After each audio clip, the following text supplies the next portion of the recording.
There is a place that does not exist on any map. No roads lead to it, no memories escape from it. Those who find it never meant to lost travelers, forgotten souls, people who vanish without a trace. A house sits there, ancient and rotting, its windows like empty eyes waiting inside. It is endless. Hallways that stretch for miles, doors that should not be opened, and somewhere in the suffocating dark, it waits. They call it the Eater of Screams. Henry never meant to find the house. One wrong turn on a deserted highway, and suddenly there it was, looming. His car died the moment he saw it. He told himself he wouldn't go inside, but the front door opened by itself, yawning wide, and the cold, wet air reached out like fingers. The door closed behind him. The house was silent at first, but then he heard the breathing, not his own, slow, heavy.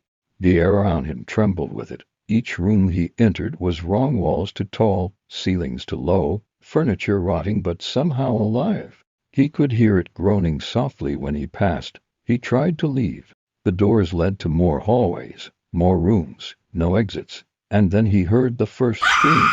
It echoed from somewhere deep in the house, distant yet deafening. A woman's voice, shrill with terror.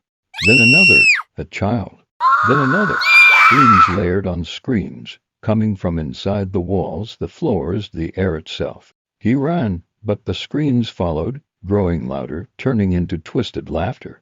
And then he saw them, faces. Hundreds of them, stretched thin across the walls like living wallpaper. Eyes wide, mouths open in eternal horror. Some still twitched, some whispered, "Run!" A hand shot out from the wall and grabbed his wrist, ice cold and impossibly strong.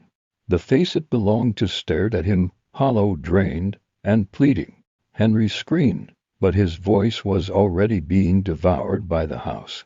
Then he saw it, a figure, shifting in the dark, its body made of endless, writhing mouths. They opened and closed, releasing screams they had stolen, consumed, hollowed out. It reached for him with too many hands, and in an instant, he felt his voice ripped away, his scream torn from his throat before he could even let it out. Henry fell to the floor, his mouth open in a silent, frozen scream. His voice was gone. His soul was next. They found his car months later, rusted and covered in thick, black mold.